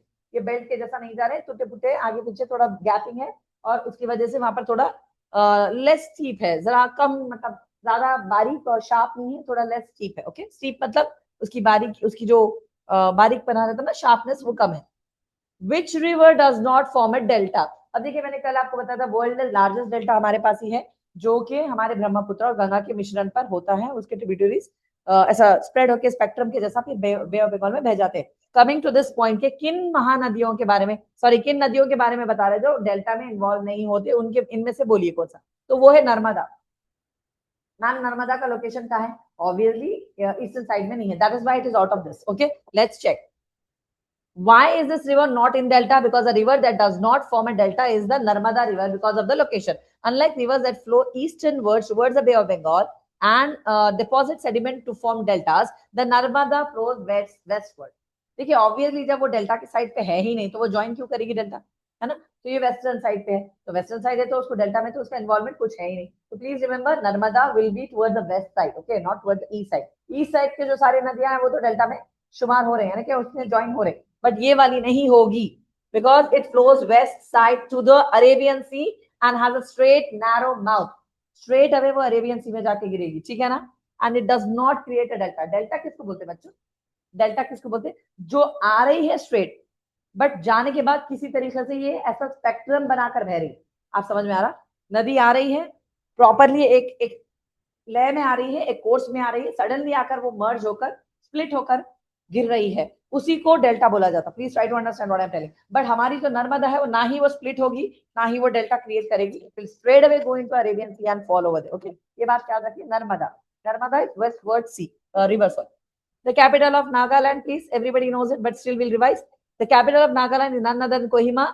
Okay, A पे टिक कर देना। अब कोहिमा के बारे में कुछ इंपॉर्टेंस पढ़ लेते हैं। Kohima is the capital of Nagaland, definitely situated in the Naga hills, north east side, बिल्कुल भी ठंड इलाका नॉर्थ ईस्ट साइड पे, जहां पर अरुणाचल है, मिजोरम, नागालैंड, वो पूरा जो हमारा घोड़े की बोलते ना, मैं तो हमेशा ये पढ़ती हूँ खत, हमारे घोड़े साहब की यू नो सर है, head of the country India है, वहां पर हमारे सारे स्टेट्स है, मिजोरम है, मेघालय है, नागालैंड है, this all states are over there. तो वहां पर हमारे one of the Nagaland situated है, भी अपने हाईलैंड के लिए मशहूर है। हाईलैंड मतलब वहां पर भी कुछ पहाड़ी इलाके हैं, ठीक है ना, और उनके ट्रेडिशंस है, ट्राइबल ट्रेडिशंस है, वहाँ का डांस मशहूर है, नागा डांस सुने होंगे आप लोग अपने स्कूल लाइफ में, ठीक है ना। तो मॉडर्न अर्बन लाइफ भी वहां पर अब अल्हम्दुलिल्लाह हो चुकी है। Coming to Kohima, gain global recognition also due to what, due to the site of battle of Kohima. जब कोहिमा का वार हुआ था, इसके लिए आज वो फेमस है। कोहिमा का क्या बोलते हैं, युद्ध है कोहिमा, माना जाता था, या जंग कोहिमा बोल सकते हैं, बैटल ऑफ कोहिमा, उसकी वजह से वो मशहूर है। नेक्स्ट प्लीज, देखिए वेटेस्ट प्लेस, सबसे ज्यादा मॉइस्चर वाला प्लेस कहाँ होता है? मॉइस्चर क्या है मैम? मॉइस्चर क्या है? मॉइस्चर मतलब जहां पर हाइड्रेशन है, पानी है। तो सबसे ज्यादा गीला मुकाम हमारे देश का कहाँ पर है? ये ऑप्शन है, देखिए आपका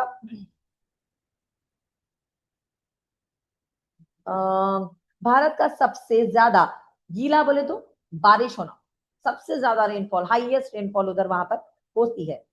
चलिए, जिस भारत के सबसे ज्यादा बारिश वाला मुकाम कौन सा है? दैट इज, अब यहाँ पर दे रहे हैं Cherrapunji, Mawsynram, Shillong, Agartala. Mawsynram is the correct answer. अब ये लोकेशन के बारे में देखिए, ये तो एक गांव है, एक विलेज है, लोकेशन है ईस्ट के साइड पे, और इसकी खासी डिस्ट्रिक्ट, खासी हिल्स में ये फॉल होता, मेघालय में ये मौजूद है, डिस्ट्रिक्ट ऑफ मेघालय में एरिया है। It is widely recognized as the wettest place on earth, क्योंकि तकरीबन एक्स्ट्राऑर्डिनरी एनुअल रेनफॉल वहां पर होते रहता है, बारिश तकरीबन टाइम पर वहां पर पड़ती है, तो इसीलिए उसको सबसे wettest place of our country India कहा गया है। एंड रीजन क्या है? वहां पर मानसून पैटर्न्स की वजह से ये रेनफॉल ज्यादा होता है। और ओरोग्राफिक इफेक्ट, देखिए ओरोग्राफिक इफेक्ट क्या है? देखिए जो हमारा रेनी सिस्टम है, जो नॉर्थ साइड से हमें आ रहा, हमारा जो मानसून विंड्स हमारे क्लाइमेट का मेन पॉइंट है।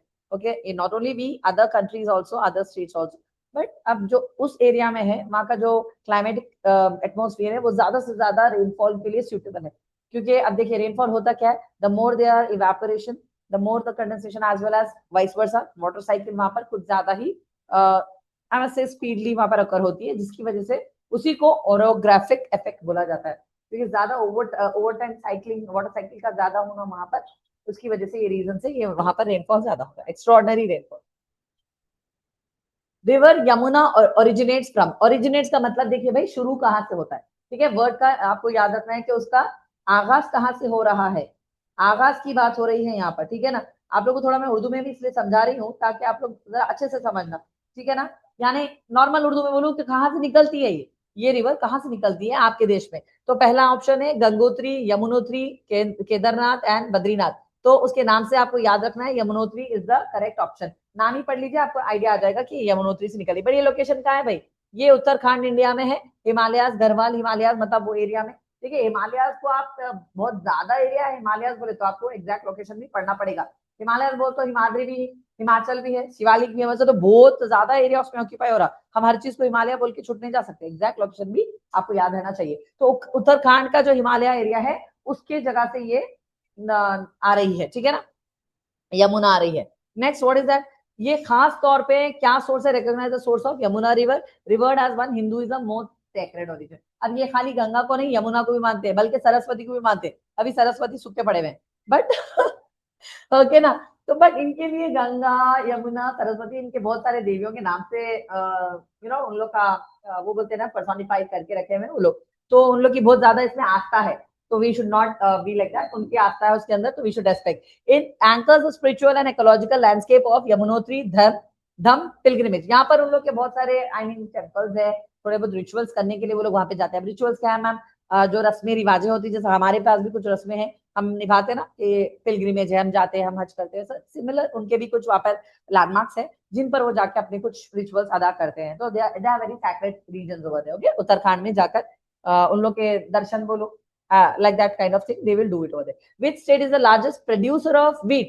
गुंदम, I must say that गुंदम Urdu में क्या बोलते हैं? गुंदम ही बोलते हैं, गंदुम सॉरी जी, गेहूं, गंदुम बोलते हैं। भारत में गंदुम का सबसे ज्यादा पैदावार किस स्टेट में होती है, यानी किस स्टेट की सरजमीन है जिस पर आपको व्हीट का प्रोडक्शन ज्यादा होता है, गेहूं का प्रोडक्शन ज्यादा होता है, आपको बताना है। देखिए पहला ऑप्शन पंजाब है, हरियाणा है, उत्तर प्रदेश है, मध्य प्रदेश है।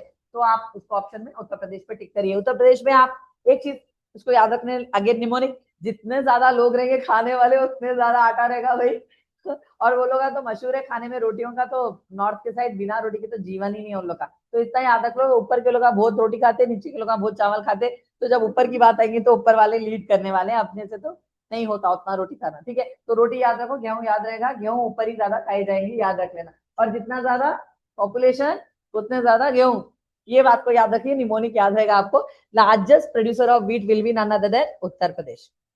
वैसे सबको रोटियां पसंद है ना यहाँ पे, बनाना आता सबको, प्रॉपर गोल। चलिए, the largest producer of wheat in India is Uttar Pradesh. It contributes a significant share of countries wheat production. जैसा हमारा तेलंगाना कॉट प्रोडक्शन में मशहूर है, कर्नाटका कॉफी में, वैसा सिमिलर उत्तर प्रदेश गेहूं के लिए मशहूर है। सो एंड मोस्टली सारे डिस्ट्रिक्ट्स वेस्टर्न सेंट्रल सब यहाँ से ही मेजर अपने इंडिया का मेजर प्रोडक्शन अपना उत्तर प्रदेश में होता है गेहूं का। Which state is known as the land of rising sun? अब इसको क्या बोलते हैं उर्दू में, मैं एक बार आपको बता देती हूँ।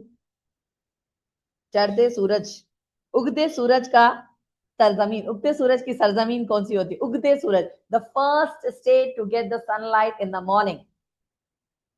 ओके ना, ये बात याद रखनी है। Arunachal is the first state in India which the sun rises first in Arunachal Pradesh. Obviously it is eastern most, और सूरज तो ऑब्वियसली ईस्ट से ही आता है। तो इंशाल्लाह जब पता नहीं कयामत करेंगे तो वैसे आएगा। तो लेट्स सी, ईस्टर्न साइड से आएगा, तो ईस्ट की सबसे eastern most tip is Arunachal. तो ईस्टर्न मोस्ट टिप पर ही सूरज का उदय होगा, और उसको आपको याद रखना है कि हमारा उजागर करने वाला स्टेट अरुणाचल है, ठीक है ना। तो प्लीज टिक कर देना अरुणाचल पर। स्टेट का सबसे लैंड ऑफ राइजिंग सन माना जाता है। Arunachal is the mountainous state, आपको सबको मालूम है, पहाड़ी इलाका है, और नॉर्थ ईस्टर्न इंडिया है, सबसे टिप है, tip eastern most tip of our country, जहां पर शेयरिंग बॉर्डर्स है, भूटान है, चाइना, म्यांमार है। और ये एक्स्ट्रा इन्फॉर्मेशन इसलिए दे रही हूँ कि कुछ भी एमसीक्यूज आए, you should be able to write. And इसका देखिए फुल प्लेज स्टेट बना ये 1987 में, ये इन्फॉर्मेशन है। ये एक अमेंडमेंट आया था होगा जब ये अरुणाचल को एक सेपरेट स्टेट की डिग्निफाइड रिकॉग्निशन मिली थी 1987। देखो बेटा, आप सोशल लाइन में आ रहे हैं, आप लॉ में आ रहे हैं, हर तारीख का आपको याद करना एक बहुत बड़ा इंपॉर्टेंट रोल है। आप जब लॉ में आ रहे हैं तो हर चीज की तारीख होगी, हर चीज का आपको तारीख से याद रखना पड़ेगा। ये बहुत बड़ा इंपॉर्टेंट पॉइंट है। Please make sure when you are studying anything you have to know when and what why. ये वाले क्वेश्चंस आपको सोशल में पढ़ने पड़ेंगे। ये पूरा फील्ड ही सोशल फील्ड है। Okay, now next question, the gulf of Mannar lies between. ये गल्फ और मन्नार कहां पर है बेटा? ये गल्फ ऑफ मन्नार कहां पर है? नीचे के हिस्से में, दरमियान में, हमारे इंडिया और श्रीलंका के बीच में ये गल्फ ऑफ मन्नार लोकेटेड है। इसकी सिग्निफिकेंस क्या है? लेट्स सी। देखिए अभी पूछा गया है India Pakistan, not at all. India and Sri Lanka, of course. India and Maldives तो आ ही नहीं सकता नजदीक। इंडिया एंड बांग्लादेश, तो बांग्लादेश ऊपर है, तो नीचे आने का सीन नहीं है। Let's see this. Gulf of Mannar lies between south eastern India, Tamil Nadu coast में है, एंड श्रीलंका के और इंडिया के दरमियान में गल्फ है। दोनों को टच नहीं कर रहा, बीच में है, दरमियान में है। एंड इट इज अगेन मछली जिनको बहुत पसंद है, तो ये लोग ज्यादा वाटर की फार्मिंग करते हैं, मछली की फिशिंग करते हैं। बायोडाइवर्सिटी ज्यादा है वाटर एनिमल्स की वहां पर, उनकी ज्यादा ब्रीडिंग करते हैं लोग। Which plateau lies between Narmada and Tapti? चलिए, Satpura plateau, Deccan plateau, Bundelkhand plateau, Chota Nagpur plateau, ये जनरल प्लेट्यू के ऊपर है। जैसे ये प्लेट्यू रीजन अपन डेक्कन प्लेट्यू में है, तो आप समझ जाना कि उसी के दरमियान का ही है ये। तो मोस्ट प्रोबेबली सतपुरा प्लेट्यू है। इसका एग्जैक्ट लोकेशन मैं भी आपको बता, सतपुरा रीजन सबको सुनने में तो आया होगा, मैं आपको एक बार बता दे।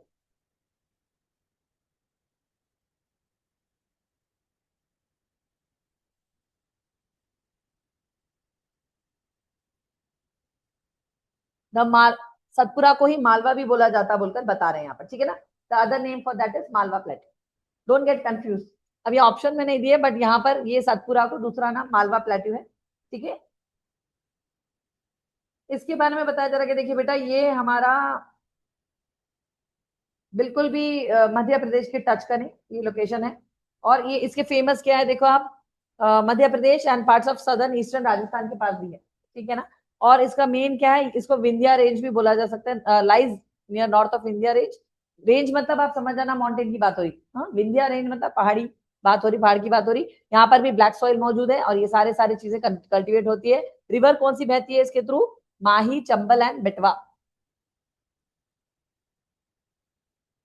चलिए, मेजर जूट प्रोड्यूसिंग स्टेट। अब तक तो हम सारे खाली क्रॉपिंग के पढ़ते जा रहे हैं, तो जूट प्रोड्यूसिंग स्टेट क्या है? देखिए, Bihar, Assam, West Bengal, Odisha. Now West Bengal is the correct answer हो गया। यहाँ की जो सॉइल है वो ज्यादा सपोर्ट करती है जूट को प्रोड्यूस करने में, ठीक है ना। और ये गंगा डेल्टा करें आसपास कहीं मौजूद है, ठीक है। Let's read it. The major jute producing state in India is West Bengal. It produces the majority of India's jute, especially in districts along with Ganga Delta. ठीक है ना, ये गंगा डेल्टा के आसपास ही कहीं मौजूद है। और ये वेस्ट बंगाल के इस एरिया की वजह से, ये डेल्टा की वजह से मोस्टली एल्यूवियल सॉइल पाई जाती है, जिसकी वजह से वो जूट प्रोडक्शन कर सकती है, ठीक है। रिवर महानदी ड्रेन्स इनटू, अब महानदी तो आपको मालूम है किस में जाकर गिरती है? Obviously bay of Bengal. देखिए, Arabian sea, bay of Bengal, Indian ocean, gulf of Kutch. मैं आपको इसको उर्दू में भी बोल देती हूँ, इसको बहा बहारे अरब भी कहा जाता है उर्दू में, ठीक है। बहारे अरब जो ऑब्वियसली अरब की तरफ जा रही है, तो सॉरी सॉरी, दरिया महानदी खलीज बंगाल को माना जाता है, खलीज बंगाल, सॉरी फॉर दैट। तो बे ऑफ बंगाल में ये गिर रही है। Let's read the next one. The Bay of Bengal is the northeastern arm of Indian Ocean, bounded by India and Sri Lanka to the west, Bangladesh to the north, and Myanmar and Andaman Nicobar Island to the east. It is the world's largest bay. सबसे largest इसका ये मतलब बीच area रहेगा, और ये major hub है monsoon systems के लिए, मराइन बायोडाइवर्सिटी, रीजनल ट्रेड के लिए। Location north eastern Indian ocean, okay. आप नॉर्थ से समझ जाना कि मैं ऊपरी इलाके की बात कर रही हूँ, ईस्टर्न समझ जाना कि उस तरफ की बात कर रही हूँ, ठीक है ना। जरा ये लोकेशन इशू में आपको कंफ्यूजन नहीं होना चाहिए। नॉर्थ मतलब मैं, आप ये नहीं समझ जाना कि ऊपरी तट की, ऊपर की बात कर रही हूँ, ऊपर ही हो रहा है ये, बट ईस्टर्न मतलब उस तरफ की बात हो रही है। तो वो बे ऑफ बंगाल टच करेगा, ये सारे कंट्रीज को भी टच करेगा, वो पानी के एरिया को महानदी बोला जा रहा है।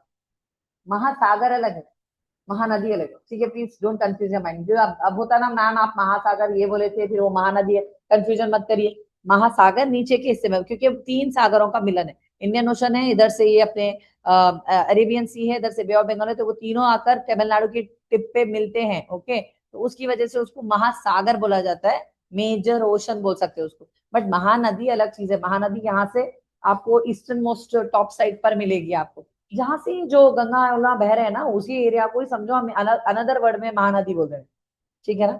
चलिए, लार्जेस्ट टाइगर रिजर्व, सबसे ज्यादा शेर कहाँ पाए जाते हैं? Wow, Nagarjuna Sagar. Let's make this Jim Corbett. ये कोई ऑप्शन ही नहीं रहा, ये तो मिस्टर जिम कॉर्बेट स्नेक के बारे में लिखा करते थे, but this is totally out of the box only, ठीक है ना। जगह का नाम ही नहीं है ये, ठीक है, ये तो कैरेक्टर का नाम है please. Okay, next Sundarbans, Nagarjuna Sagar, Srisailam, Ranthambore. तो ये नागार्जुना सागर में है, हमारे हैदराबाद तमिलनाडु सॉरी तेलंगाना में आ रहा है। The largest tiger reserve in India is the Nagarhole tiger reserve, also known as Rajiv Gandhi national park. इसके अंदर मौजूद है ज्यादा से ज्यादा टाइगर्स की यहाँ पर टेक केयर की जाती है, उन लोग का प्रोटेक्शन एंड ब्रीडिंग सब किया जाता है, ठीक है। और ये सबसे ज्यादा स्पैन बोलते हैं जगह पर फैला हुआ है reserve, approximately 640 kilometre square of forested area, and इसको नीलगिरीज बायोस्फीयर रिजर्व भी बोला जाएगा। एंड ये टाइगर्स के लिए हैबिटेट बनाई गई, हैबिटेट सबको मालूम है, हैबिटेट मतलब घर, रहने की जगह, तो ये शेरों के लिए खास तौर पे यहाँ पर बनाई गई है। करीब 640 किलोमीटर स्क्वायर के एरिया पर ये रिजर्व बनाया गया, ठीक है ना, एनी डाउट। और ये वाइल्ड लाइफ को सपोर्ट करने की पूरी कोशिश की गई है, ताकि हमारे शेर जो एक्सटिंक्ट हो रहे थे, हम उसके बचाव के लिए, कि हमारा शेर खत्म ना हो जाए वर्ल्ड में से, इसकी ब्रीडिंग करना हमारे लिए जरूरी था। That's why we have made that and it is in our area, ठीक है ना। ना Lakshadweep islands are located, obviously सबको मालूम है, अरेबियन सी में लोकेटेड है, ठीक है ना, but that is not the tip of the country. Andaman and Nicobar is the tip, ये याद रहना है। लक्षद्वीप भी आइलैंड हमारा ही है, अंडमान भी हमारा है। लक्षद्वीप ये साइड पे है, अंडमान ये साइड पे है, but Andaman is the tip of our country, सबसे ज्यादा नीचे की तरफ हमारा Andaman and Nicobar island. So Arabian sea में ये लोकेटेड है बच्चों, ठीक है ना। The Lakshadweep islands are located in the Arabian sea of the southern south western coast of India, Kerala. Kerala से थोड़ा लग के है। आइलैंड आपको मालूम है, हर जगह से जहां से चारों तरफ से जमीन को पानी लगता है, उसी को हम आइलैंड कहते हैं, जजीरा। अब इस जजीरे के बारे में बताइए, आपको 36 स्मॉल आइलैंड भी अतराफ में छोटे छोटे और भी मिलेंगे, ठीक है। इसकी खासियत बता रही हूँ मैं, खाली एक पर्टिकुलर एक पीस ऑफ लैंड नहीं है, उसके अतराफ में थोड़े थोड़े छोटे छोटे मुख्तलिफ छोटे और भी जजीरे हैं।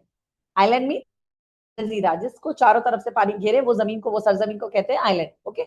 उस जैसे कई छोटे छोटे मिनी मिनी आइलैंड्स भी लक्षद्वीप में पाए जाते हैं, ये बात है। तो आपको ये भी पूछा जाता कि cluster of mini islands are located in which group of islands, तो ऐसा भी पूछा जाए तो आपको लक्षद्वीप पर टिक करना, ठीक है ना।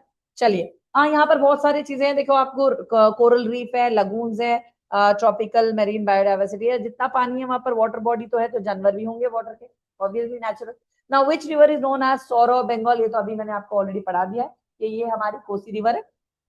उसको अब एरिया बता रहे शायद, किस एरिया में, दामोदर, ओके, दामोदर, हुगली, तीस्ता, सवर्णा रेखा, इसको हम बोलते हैं, इसको अदर वर्ड में कोसी रिवर बोला जाता है, ठीक है ना। वेस्ट बंगाल के पास, ठीक है, वो बिहार का था, सॉरी, ये वेस्ट बंगाल एरिया के पास। सौरव बंगाल अलग है, पी सौरव बिहार अलग है, ये दामोदर है वो, ओके, कोसी रिवर है। So this is it. ये भी, ये झारखंड में पाया जा रहा है, इसका भी फ्लड का रीजन है अक्सर, क्योंकि इधर फ्रीक्वेंटली डिवास्टेटिंग फ्लड्स क्रिएट होते हैं, that's the reason it is called as the sorrow of Bengal. याद रखिए, sorry for this confusion, Bengal का जो सौर ऑफ बंगाल रिवर है वो दामोदर है, एंड उसका कोसी। प्लीज मेक श्योर कि आप लोग अच्छे से डेली प्रिपेयर कीजिए, और आपके प्रीवियस ईयर्स के भी उसमें 50 पेपर्स अप्रोक्सीमेटली कुछ है, तो डेली बेस पे आप अपना 1 घंटा या 1.5 घंटा जो भी लग रहा है, अपने पेपर को स्टॉप मत करिए। डोंट सिट ओनली सेइंग कि भाई हम क्लास जा रहे हैं तो हमको उतने ही सवाल पूछना है, पढ़ना है, बस दैट्स नॉट फेयर। आप अपने एग्जाम के लिए खुद भी अपना सेल्फ एफर्ट डालेंगे, और अपने लिए डेली एक पेपर सॉल्व करेंगे, और रेगुलरली एक बार उसको 1 से 2 3 बार रीड भी करेंगे। Try to cross question yourself as well, self study is very important in this field, okay. क्योंकि इसमें इतना पढ़ना है बेटे, आप जितना पढ़ेंगे उतना कम है, मैं ये बात बोलना चाहूंगी। जितना ज्यादा आप पढ़ेंगे बेटा, उतना ज्यादा आपको रैंक आने के चांसेस 100% होते हैं। We are also trying very our best, इंशाल्लाह will give you the best, hopefully. Best of luck for your exam children. आपको कोई भी डाउट है प्लीज पूछिए, मैं इसलिए भी थोड़ा इंग्लिश उर्दू में इस बार करी कि मैं चाह रही हूँ कि कोई भी स्टूडेंट ऐसा नहीं रहना कि भाई आपको समझ में नहीं आया, मैम हमारे पूरा सर पे से चले गया, ऐसा नहीं होना चाहिए। इसलिए मैं आपको थोड़ा हिंदी, उर्दू बोलो या इंग्लिश में भी मैं आपको एक्सप्लेन कर रही हूँ, ओके। अगर फिर भी आपको कुछ डाउट है तो मुझसे पूछ लेना। एक्चुअली देखिए, मेरा, मैं आपको स्केड्यूल बता देती हूँ। Since 8 o'clock till this time, बल्कि इसके बाद का भी ये cover, I am thoroughly busy, तो मैं एक टाइम टेबल्ड वे में वर्क करती हूँ। आई एम नॉट एट ऑल, मतलब कैसा रहता है, एक ट्यूटोरियल से दूसरा, दूसरे से तीसरा, and this the last tutorial. So मेरा टाइमिंग कैसी है, जब सुजात सर पढ़ाते रहते, मैं ऑन द वे रहती हूँ, आई मीन ट्रैवलिंग मोड, तो मुझे इधर आने के लिए I can't give that hour to you. उस दिन मैं क्या करी थी, स्किप करके उस दिन एक लीव डाल के मैं यहाँ पर आ गई थी। So I am really sorry, but कोशिश रहेगी मेरी कि मैं जितनी देर भी हूँ आपको द बेस्ट दूं, inshallah, hope for the best. Best of luck children. So today's class is done, so all of you please prepare yourself, as well as whatever best we can do, I will definitely stand for you, okay. Chaliye, take care of yourself, bye. जब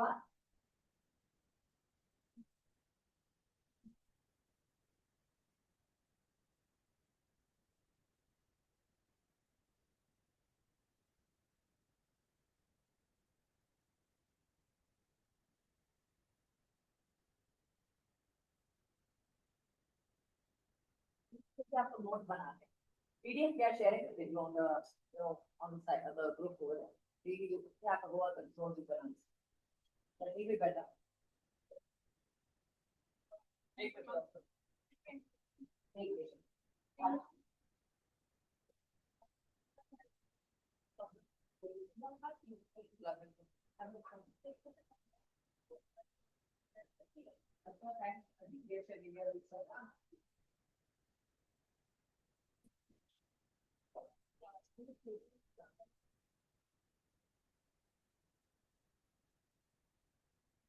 previous question की बात हुई मैं आपसे बात करती हूँ ये रैंडम क्वेश्चन ही है ठीक है तो इसमें आपको एक सब्जेक्ट वाइज नहीं है ये हम जो बना रहे थे सब्जेक्ट वाइज नहीं वो तो हमारे नोट्स है हम बना आपके लिए देने वाले